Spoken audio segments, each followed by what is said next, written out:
With house prices moving up at a drastic pace, it's hard to know how much of a deposit we actually need to get into the market. Now, the other question is it even possible to still buy real estate with these prices at the levels they are at? Quite often, one of the biggest questions I get asked is, Ravi, how much of a deposit do I need and what are the other costs involved with actually buying a property in Australia? So in this video, we're going to break it down and I'm going to use some real numbers from a deal we just did this morning for a client. If you're interested, keep watching.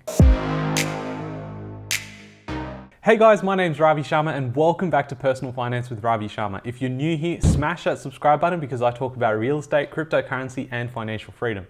Now, in this video, I'm going to break down exactly what costs are involved with purchasing a property, and this could be slightly different to the state that you're living in because stamp duty is different. Now, these numbers are going to be fairly similar to, whether you want to buy an investment property or buying a place for yourself as an owner-occupier. But before I continue, definitely go check a link in the description below to Confusion to Clarity, the online course.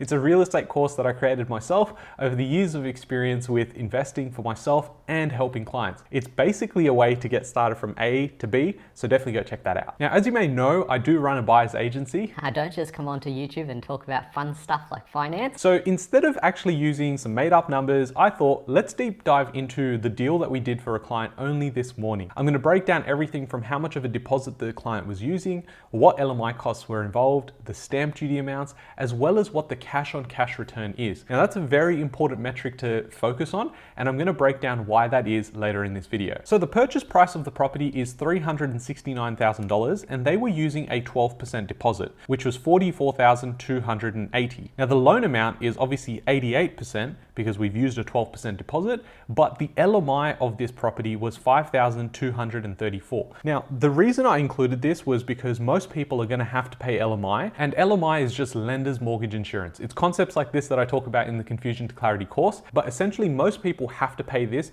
if they're borrowing greater than 80% of a property's value. There are some exceptions to this rule when it comes to professional packages as well and medical packages. So if you're a medical professional, then you would avoid having to pay the LMI. A similar way to an accountant as well who's qualified that doesn't have to pay for LMI as well. So let's continue. The other cost that you will have is stamp duty. So in this case, it was $11,975. This would change from the state that you're buying. So state to state has different levels of stamp duty, so definitely go check that out. And the upfront cost that I've included here is pest and building reports plus conveyancing. And I've put as an average of $2,000 for all of that inclusive. Now, at the same time, again, you've got to see that some suppliers, some vendors have different needs, and even when you're getting a pest and building inspection done, you may then require a further structural engineer to go in. You might have a tradesperson to go in as well, so there might be some extra costs there. But on average, I would say putting $2,000 to $3,000 aside for this sort of amount of upfront costs is a safe place. So if we go ahead and we add everything together, our deposit of $44,280, as well as the stamp duty of $11,975, and the $2,000 for the upfront fee cost, that would come to a total of $58,225. Now in this case, they're obviously using a buyer's agent, being ourselves, so there would be a buyer's agency cost as well incurred. But if you weren't using a buyer's agent, then you wouldn't have to include this cost. But our costs are $15,000 per property. So our grand total is $73,255. Now I expect you may have some questions already in your mind, and the first being, where do you find a property for $369,000, Ravi?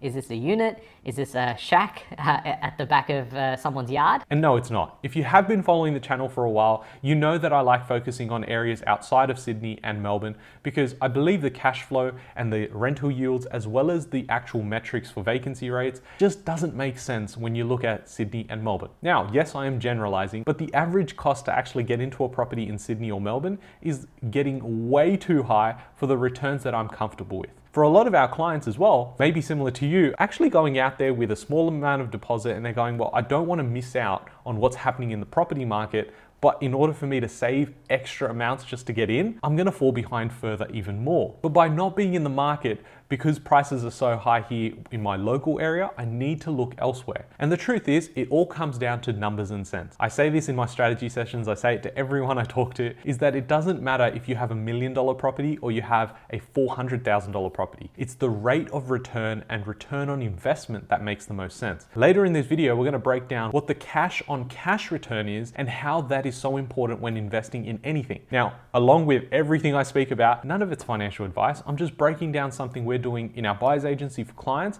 but this is how I started as well. I started my property journey by purchasing a property for $255,000 and at the time felt like the world to me. Obviously, hindsight's a beautiful thing, and looking back, if I could have purchased 4 or 5 more of those, I would be loving life. But if you are interested in a complete breakdown of what my personal property portfolio looks like, then I'll definitely link a video up here, which you can go check out after this one. So when it comes to recognizing places to purchase, locations, and the type of properties to look at, we've got a team here at Search Property. So we obviously have that time to go in, talk to agents, look at data, but not everyone just buys with data. Simply relying on data means that you're not playing in the right game, because 99% of people are buying with emotion. So if we can marry the two up, that's when we're going to get the best results, and that's what our clients have been doing, and they've been getting amazing results. Now, is it essential for you to get a buyer's agent? Well, no, it's not, right? But at the end of the day, if you haven't been able to achieve those goals yet, then it might be time to consider some outside help and outsourcing to the experts who have actually been doing this for themselves and for other people. So now that we know what the upfront cost is, and we know that, hey, it is quite doable, and in this case, it was a 4-bedroom house, brick home,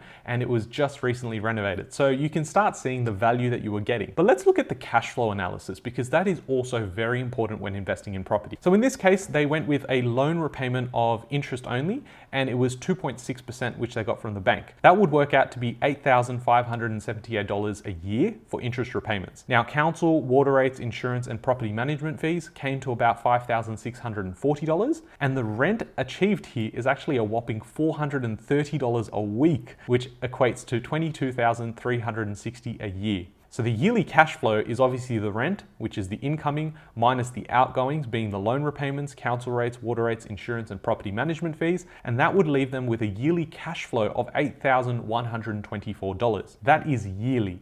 And we're investing into an area that we just don't want great growth now, capital growth, and also, cash flow. We want to know that this can be sustained long term. So in this case, you're looking at locations that have a diversity in terms of the actual industries that people can work in, and looking at something like vacancy rates as well as supply constraints with what's being newly constructed in the area and what the supply looks like in the upcoming pipeline of the coming years. So if you put all of these metrics together along with a bunch of others, you get the data side of things. But that's not enough. When you go out there, you need to be talking to agents every single day. You need to be having conversations around what's going, what's selling, what's not happening, and then looking at council websites as well. When you bring all of that together, now you're sitting on a golden goose. Now, we estimate very conservatively that the yearly capital growth here will be 7%. So the year one return would be of growth plus cash flow of $33,954, which would include obviously your capital growth of 7% plus the cash flow that you're getting. So your cash on cash return for year one would be $33,954 divided by the amount that you paid, which was $73,255, and that would give you a return of 46.3%.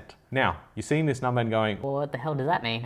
What it means is that every dollar that I put in, I actually made 46% as a return after 12 months. Now that is absolutely insane, especially when you start comparing it to people that are spending $200,000-$300,000 in actually a deposit and upfront cost just to purchase a place that returns them like $40,000 or $50,000 a year. Doesn't make sense, right? And then when you actually average that out to say something like buying ETFs, where you're getting a return of like 12 to 14%, being optimistic, it's nowhere near a 46% return. And the only thing I will say though, is that most people can never buy a property, but most people won't even get a loan to actually go and purchase a property like this. So although I say that yes, the returns of 46% are better than 12%, doesn't take a genius to think about that, it's also important to note that if you aren't able to do these things, don't get discouraged. There are other options to use the money that you have, and that's where I think an ETF strategy works. If you're getting 12 or 14% on the cash that you have, that's a lot better than being in a bank where you're earning like less than 1%. The thing is, everything has its risks. What I wanted to do in this video was to break down the fact that no, you don't need $200,000-$300,000 to get into real estate in Australia. You just need to be smart, you need to do your research and understand how to go about this in the most streamlined possible way. This process can be overwhelming and daunting,